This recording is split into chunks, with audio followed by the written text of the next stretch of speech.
When I was a child, everyone thought I was scared of balloons, and I was scared of balloons, but the balloons themselves weren't the issue.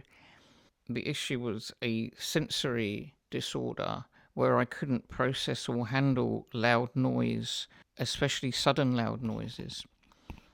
But because no one knew about that kind of stuff then, this was in the 60s, it just got worse and it grew and got bigger and bigger and took over my life pretty much. And I'm going to talk about that and how this happened in this video. So we're going back now over 50 years. So I'm a baby or a toddler. Well, before I could even walk, in a pushchair. And the first sign I had was actually not the balloons. It was these things they used to dig up the road with. Big hammer drill, not hammer drills, jackhammers, the Kango things, big heavy metal like pogo sticks.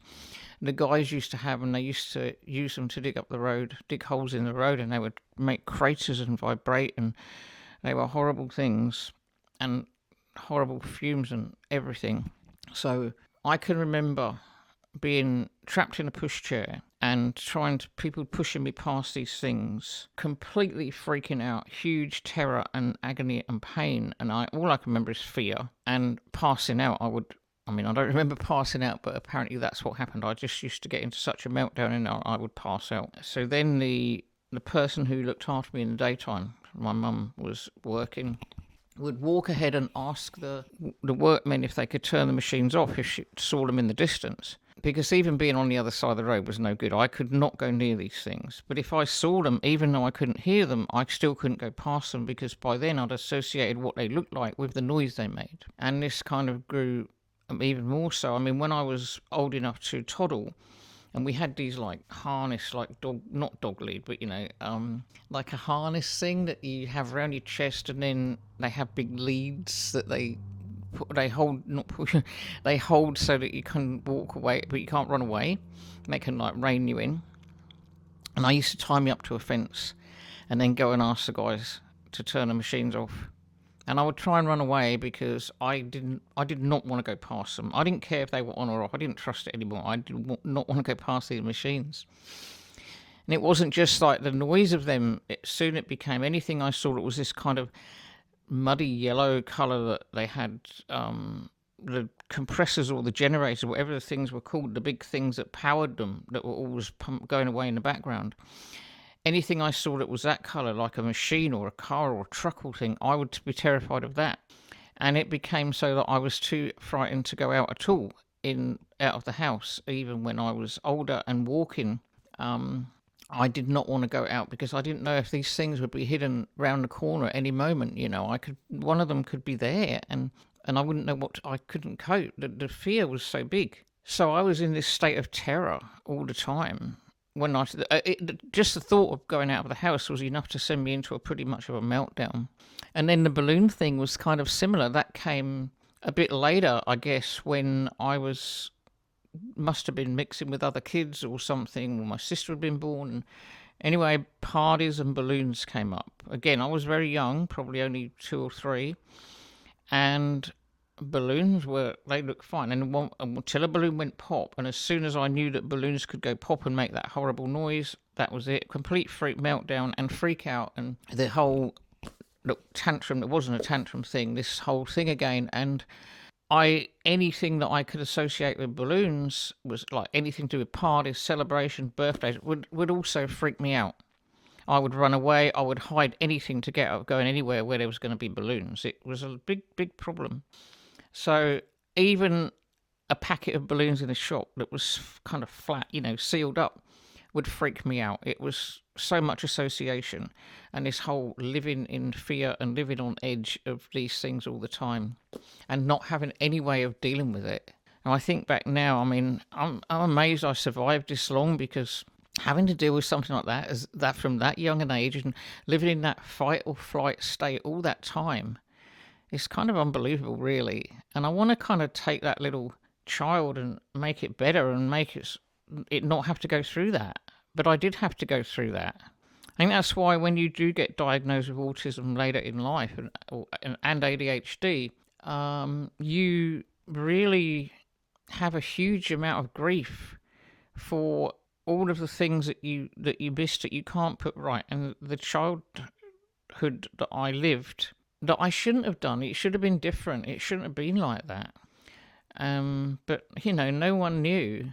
So this whole sensory thing, this undiagnosed sensory thing, grew and grew and grew. And even when I could deal with things when I got a bit older, I could actively avoid them. That was my go-to way of dealing with things, avoiding it, running away.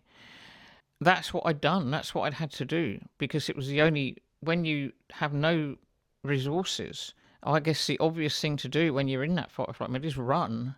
You haven't got anything to fight it, You don't have noise cancelling headphones when you're 2 years old in the 1960s, You don't have those. You don't have any way of dealing with it, and you don't even know what it is. You don't know it's a fear of loud noises or sound, so you don't know that stopping the sound is going to help, because by then you've associated it with too many things. I hope this is making sense. And, fireworks, another one. I used to like looking at fireworks out of the window from far away until I realised that they made these horrible noises.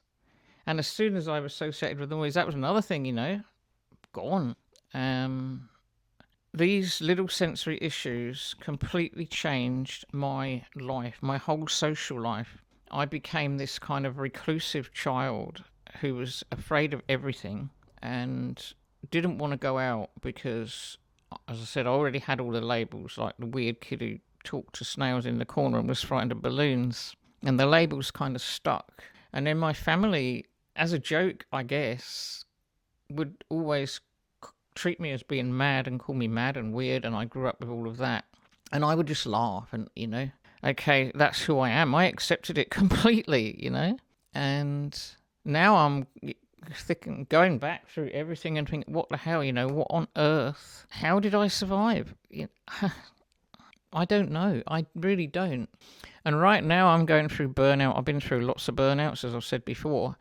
As a kid, I would be burning out a lot, but no one knew what it was. I think when I was 7, I got really ill. I had also developed glandular fever, and I got ill, and I could barely move for about a year. I'm sure that was probably my first, autistic burnout as well. I had other issues, developed thyroid issues from the glandular fever and stuff, and I don't know, loads more sensory stuff. Heat, I've always been sensitive to heat and light as well.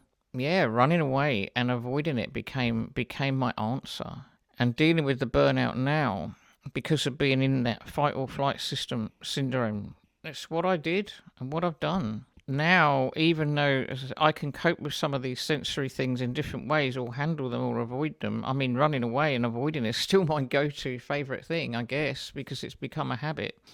But the burnout is because I didn't know what was causing it and what it was all about, which seems nuts to me now, because I'm not stupid, and I've studied a lot of psychology, but I had no idea what I was doing to myself by pushing through and pushing through and pushing through when I was actually completely on edge and running out of resources. I had to keep going, I guess, to prove that I wasn't this completely useless person.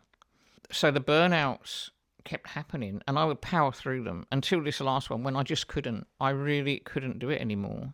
And it's been 2 years now since I was diagnosed with autism and the burnout, the burnout that led to my diagnosis.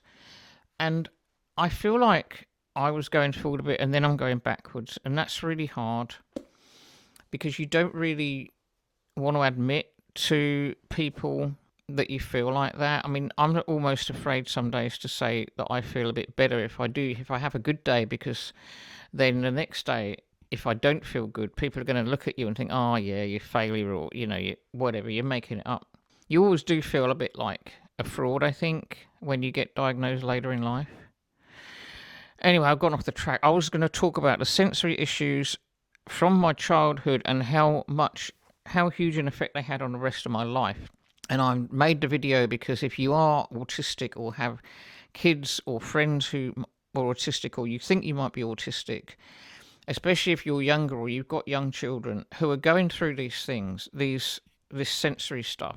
It could help to know and to help them deal with it and to recognize it for what it is, rather than having to go live on in that fight or flight syndrome and live on edge the whole time, because that just is no good. That leads to the burnout and more burnout and disaster.